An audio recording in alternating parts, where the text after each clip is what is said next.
কৈলাস পর্বত পৃথিবীর অন্যতম রহস্যজনক একটা স্থান। পৌরাণিক দিক থেকে তো বটেই, ভৌগোলিক দিক থেকেও কৈলাস পর্বত হয়ে উঠেছে পৃথিবীর অন্যতম একটা রহস্যজনক জায়গা। এবং সব থেকে বড় কথা, মানুষ মাউন্ট এভারেস্ট, পৃথিবীর সর্বোচ্চ যে শৃঙ্গ, সেই মাউন্ট এভারেস্টের মাথাতেও উঠে পড়েছে, কিন্তু কৈলাস পর্বতের চূড়ায় আজ পর্যন্ত কোনো মানুষ উঠতে পারেনি। কেন? সব বলবো এই গুরুত্বপূর্ণ প্রতিবেদন শেষ অবধি দেখুন। আমি দীপেন্দু, দ্য নিউজ বাংলায় আপনাদের স্বাগত জানাই। কৈলাস পর্বত পশ্চিম তিব্বতে অবস্থিত একটা পবিত্র স্থান। সমুদ্র পৃষ্ঠ থেকে ৬৬৫৬ মিটার উচ্চতায় অবস্থিত এই পর্বতটা হিন্দু, বৌদ্ধ, বন এবং জৈন ধর্মের অগণিত মানুষের কাছে পবিত্র জায়গা হিসেবে পরিচিত। হিন্দু ধর্মের বিশ্বাস অনুযায়ী এই পর্বতটা দেবতা শিবের বাসস্থান এবং বিশ্বের কেন্দ্রস্থল। আবার জৈন ধর্ম মতে পর্বতটা সেই জায়গা থেকে যেখানে তাদের পূর্বপুরুষ ঋষভনাথ পথ খুঁজে পেয়েছিলেন। তিব্বতী বৌদ্ধরা বিশ্বাস করেন যে এই পর্বত সীমাহীন সুখের প্রতিনিধিত্বকারী চক্র সমভারের আবাসস্থল। বন ধর্মের কাছে কৈলাস একটি স্বস্তিকা পর্বত, যা আধ্যাত্মিক শক্তির প্রতিনিধিত্ব করে। ধর্মীয় বিশ্বাস অনুযায়ী এই পর্বত ও তার আশেপাশের এলাকায় বেশ কিছু অলৌকিক ঘটনা বহুকাল আগে থেকেই হয়ে এসেছে। এইসব ঘটনা লোকমুখে শোনা যায়, সেখানে তদন্ত করা হলেও এখনো পর্যন্ত সেই তদন্তের কোনো উপসংহারে আসা সম্ভব হয়নি। কৈলাস পর্বতকে ঘিরে তেমনই কিছু রহস্য নিয়ে আজকের এই প্রতিবেদন। হিমালয়ে অবস্থিত কৈলাস পর্বত সেখানকার সবচেয়ে উঁচু পর্বত না হলেও এই পর্বত শৃঙ্গে কেউ আরোহণ করেনি, বলা ভালো আরোহণ করতে পারেনি। কারণ এটা বিশ্বাস করা হয় যে কৈলাস পর্বতে আরোহণ করা দেবতাদের অপমান করার শামিল। তবে প্রাচীন কিংবদন্তি অনুযায়ী মিলারেপা নামে একজন বৌদ্ধ সন্ন্যাসী এই পর্বতে আরোহণ করেছিলেন। ৪ জন পর্বতারোহী এই পর্বতে আরোহণের সময় মারাও গেছেন। ধর্মীয় বিশ্বাস হোক বা প্রাকৃতিক কারণ, কৈলাস পর্বতে আরোহণ যেন এক প্রকার নিষিদ্ধ কাজ। বিজ্ঞানীদের অনুমান কৈলাস পর্বতের চূড়াটা আসলে একটা মনুষ্য সৃষ্ট ভ্যাকুয়াম পিরামিড এবং এটা ১০০টারও বেশি ছোট ছোট পিরামিড দিয়ে বেষ্টিত। প্রাথমিক অনুমান অনুযায়ী পিরামিড কমপ্লেক্সের উচ্চতা ১০০ থেকে ১৮০০ মিটারের মধ্যে, যেখানে মিশরের পিরামিডের উচ্চতা মাত্র ১৪৬ মিটার। এই অনুমান যদি সত্য হয় তবে এটা আজকের যে কোনো পরিচিত পিরামিডের থেকে বড় হবে।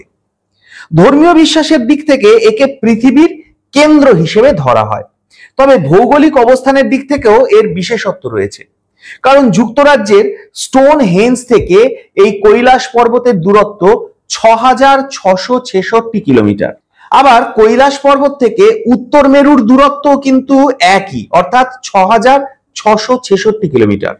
আবার কৈলাস পর্বত থেকে দক্ষিণ মেরুর দূরত্ব ১৩৩৩২ কিলোমিটার, যা উত্তর মেরু থেকে আর স্টোনহেঞ্জ থেকে কৈলাস পর্বতের যা দূরত্ব তার ঠিক দ্বিগুণ।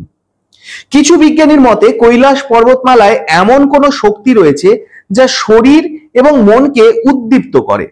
বলা হয় যে কৈলাসের আশেপাশে যারা ১২ ঘন্টা সময় ব্যয় করেন তাদের চুল এবং নখের বৃদ্ধি এত বেশি হয় যা স্বাভাবিক সময়ের ২ সপ্তাহের সমান। কৈলাস পর্বতের পাদদেশে ২টো হ্রদ রয়েছে, একটা মানস সরোবর আর একটা হচ্ছে রাক্ষসতাল হ্রদ। মানস সরোবর হ্রদটা পবিত্র এবং এটা একটা মিষ্টি জলের হ্রদ। আবার রাক্ষসতাল হ্রদটা একটা লবণাক্ত জলের হ্রদ বা ভূতের হ্রদ হিসেবেও পরিচিত। মানস সরোবরের একটা বৃত্তাকার আকৃতি রয়েছে যা সূর্যের মতন এবং রাক্ষসতাল হ্রদটা ঠিক অর্ধচন্দ্রের মতন। এই জন্য হ্রদ দুটো যথাক্রমে আলো এবং অন্ধকারকে প্রতিনিধিত্ব করে। যখন সূর্য অস্ত যায় তখন পর্বতের ছায়া এমন ভাবে পড়ে যে ধর্মীয় প্রতীক যে স্বস্তিক চিহ্ন, সেই স্বস্তিক চিহ্নের আকৃতি নেয় সেই ছায়া। হিমালয়ের কৈলাস এবং নিকটবর্তী মানস সরোবরের হ্রদ থেকে এশিয়ার সিন্ধু, গঙ্গা, সতলজ নদী এবং ব্রহ্মপুত্র নদের জন্ম হয়েছে। সেখান থেকে উৎপন্ন হয়ে 4টে নদী হাজার হাজার মাইল পথ প্রবাহিত হয়ে ভারত মহাসাগরে পতিত হয়েছে। দক্ষিণ দিক থেকে দেখলে কৈলাস পর্বতের গায়ে একটা ওম চিহ্ন দেখতে পাওয়া যায়। বিশেষত পাহাড়ের চূড়া থেকে বিশাল বরফের গর্ত এবং অনুভূমিক শিলা গঠনের ভূপ্রাকৃতিক কারণে এইরকম একটা আকৃতি তৈরি হয়েছে। এটাও ধর্মবিশ্বাসীদের কাছে এক অদ্ভুত বিস্ময়। হিন্দুদের পবিত্র ধর্মগ্রন্থ বেদে যেমন উল্লেখ করা হয়েছে কৈলাস পর্বত স্বর্গ আর পৃথিবীর মধ্যে একটা সিঁড়ি। মহাভারত অনুসারে পাণ্ডবরা তাদের একমাত্র সঙ্গী দ্রৌপদীর সঙ্গে মোক্ষ অর্জনের জন্য কৈলাস পর্বতে আরোহণ করছিল। স্বর্গে যাওয়ার পথে যুধিষ্ঠির ছাড়া সবাই চূড়ায় আরোহণ করার সময় একে একে পিছলে যায়। এটা বিশ্বাস করা হয় যে স্বর্গের দরজা শুধুমাত্র যুধিষ্ঠিরের জন্যই খোলা হয়েছিল। পিরামিড আকৃতির কৈলাস পর্বতের 4টে ঢাল কম্পাসের 4টে দিকের মুখ করে রয়েছে, অর্থাৎ এটা উত্তর, দক্ষিণ, পূর্ব এবং পশ্চিম। কৈলাস পর্বতের এই 4টে ঢাল ঠিক উত্তর, দক্ষিণ, পূর্ব এবং পশ্চিম দিকেই করেই মুখ করে রয়েছে। কৈলাস পর্বত গ্রানাইট দিয়ে তৈরি।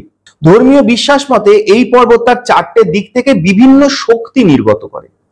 প্রাচীন হিন্দু ধর্মগ্রন্থ বিষ্ণু পুরাণে স্পষ্টভাবে উল্লেখ করা হয়েছে যে কৈলাস পর্বতের পশ্চিম মুখ চুনি বা পদ্মরাগ মণি দিয়ে, দক্ষিণ মুখ নীলকান্ত মণি দিয়ে, উত্তর মুখ স্বর্ণ বা সোনা দিয়ে এবং পূর্ব মুখ ক্রিস্টাল বা স্ফটিকের মতো মূল্যবান পাথর দিয়ে তৈরি। এটা কৈলাস পর্বতের রহস্য নিয়ে আরো একটা মূল আলোচ্য বিষয়। কেউ কেউ দাবি করছেন যে তারা রাতে কৈলাস পর্বতের কাছ থেকে অদ্ভুত ফিসফিস আওয়াজ শুনতে পান। প্রকৃতপক্ষে এই কৈলাস পর্বত রহস্য ডক্টর আর্নেস্ট মুল্ডাশিফের লেখা একটা বইয়েও নথিভুক্ত করা হয়েছে। কৈলাস পর্বতের নিঃশব্দ প্রাসাদ থেকে আসা অদ্ভুত ফিসফিসের বিষয়ে তিনি ব্যাখ্যা করেছেন। অন্য এক রাতে ডক্টর মুল্ডাশিফ এবং তার দলের সদস্যরা পাথর পড়ার একটা ভয়ঙ্কর শব্দ শুনতে পান, যা কৈলাস পর্বতের ভিতর থেকে আসছে বলে মনে হয়েছিল। তার মতে এটা খুবই সম্ভব যে এখনো কিছু প্রাণী জীবিত রয়েছে ওই কৈলাস পর্বত রূপী পিরামিডের ভিতরে। এটা কৈলাস পর্বতের সেই রহস্যগুলোর আরো একটা, যা দীর্ঘদিন ধরে বিতর্ক চলছে। তিব্বতী গুরুদের মতে কৈলাস পর্বতের আশেপাশের অঞ্চলে অতি প্রাকৃত শক্তি রয়েছে যা বর্ণনা করা যায় না।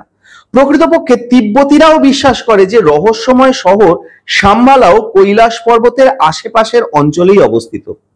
বৌদ্ধ বিশ্বাস অনুসারে সিদ্ধা এবং তপস্বী লোকেরা এখনো রহস্যময় শাম্বালা শহরেই বসবাস করে। অনেকে বলে কৈলাস পর্বত নাকি ভিতর থেকে ফাঁপা।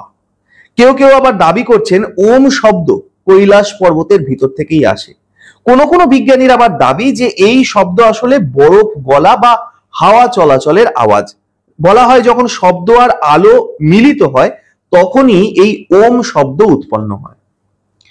মানস সরোবর হ্রদের রহস্যময় আলো কৈলাসের সবচেয়ে বড় রহস্য। বেশ কয়েকবার মানস সরোবর হ্রদের উপর একটা রহস্যময় আলো দেখতে পাওয়া গেছে। এছাড়া এলিয়েন নিয়েও এই পর্বতকে ঘিরে রয়েছে অনেক জল্পনা। অনেক অভিযাত্রীর মতে কৈলাস পর্বতের আশেপাশে রহস্যময় আলোর পাশাপাশি এলিয়েন শিপও তারা দেখেছে।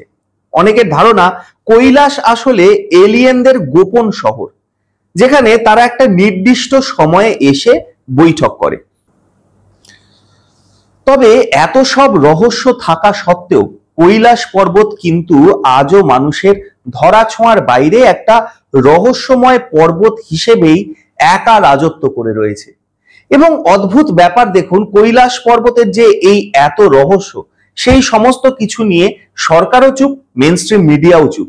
কিন্তু আমরা চুপ থাকবো না। আমরা কথা দিয়েছি আপনাদের কবর থেকে খবরে তুলে আনবো এই ধরনেরই সব চেপে রাখা রহস্য, চেপে রাখা ঘটনা। আপনাদের মূল্যবান এবং গুরুত্বপূর্ণ মতামত জানান দ্য নিউজ বাংলার কমেন্ট সেকশনে, আর দেখতে থাকুন দ্য নিউজ বাংলা। আমরা এই ধরনের কোনো রহস্যই চেপে রাখতে দেব না।